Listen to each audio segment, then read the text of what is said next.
Well, the saga of the crazy rich German continues. Did figure out the problem. Ended up pulling off the exhaust. And looking down through the exhaust port here, I noticed the skirt on the piston was being chewed away. And if you kind of look, you can see that wall on that piston is super thin. It should be about the same thickness front to back. But this thing was wore out. And I'm still kind of standing behind what I believe that it was probably run without mixed gas for at least a full tank. Or at least long enough to cause some damage. And then once that happens, it creates extra friction in there and it just eats away at it no matter how much extra oil you add into it. So what was happening was the piston would go all the way up into its compression.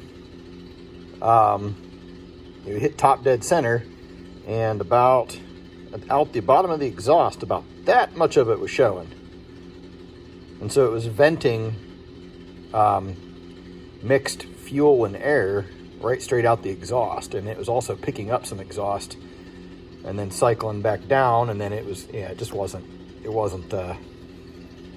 I was never ever going to be able to get it to run right, even if the rings were fine. With that skirt being like that, you're never going to be able to tune it quite right. So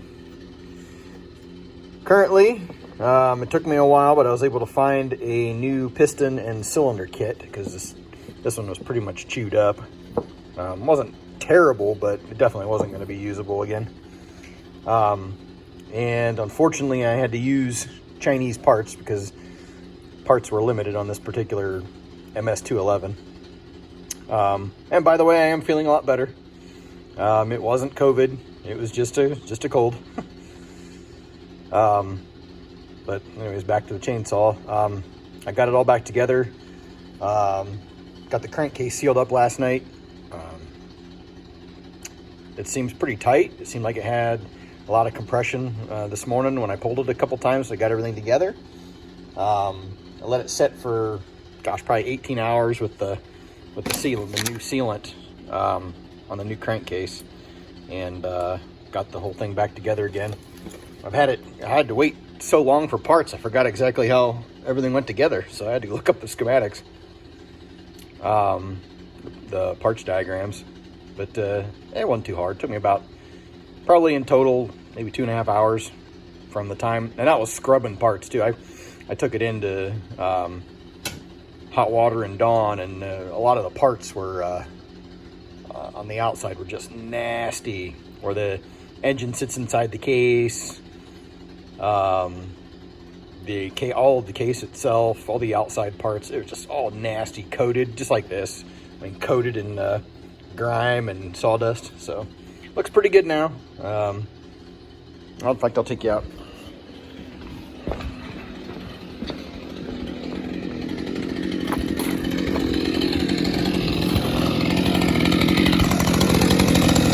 Here she is running now. She's just going through her break-in. This is her fourth heat cycle, and this one I'm going to let it run for a while now on the fourth one. Actually, this might be the fifth one. And on this one is when I tuned the carburetor to go a little bit leaner. Still smoking quite a bit because I'm running about 20 to 1 in it during its break-in, and I'm going to run this entire tank out of it, and then step down to about 40 to 1, and we're going to run 40 to 1 probably from now on.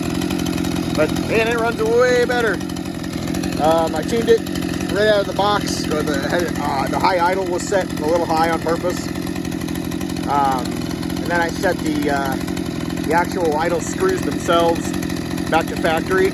I think the low was at 1 full turn and the high was at 3/4 of a turn. And it didn't take long. Once I got fuel in through the carburetor, she started running. Didn't have to really touch it. I let it go through its heat cycles, 5 minutes at a time. Let it sit and cool for a half an hour. Turn it back to running it again for 5 minutes. Just running it at idle. Don't race it.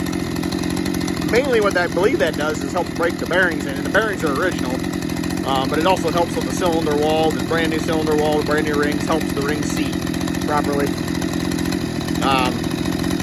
I'm happy with it so far. I'm not happy with the the piston and cylinder kit that I got. Again, I had to order from China. It took me about a month to get it. And the internals were okay. The piston, the cylinder seemed to be okay. But the outside, I kind of wish I'd have taken some pictures before I cleaned it up. But the outside, where the intake and the exhaust were, and a lot of the corners, really sharp edges, just right out of the casting. They just didn't do any work as far as cleaning that up. So I had to take a little bit of a deburring tool and kind of clean some of that up. And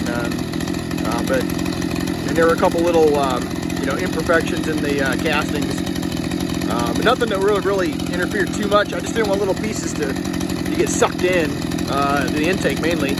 So I got all that cleaned up and some of the imperfections cleaned out. And I wish I would have been able to find a legitimate Stihl or a maybe a Meteor or a Highway even for that matter.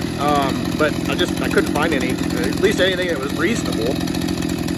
So maybe I'll update you again later, but right now it seems to be running really good. Let me see if I can use it a little bit for you.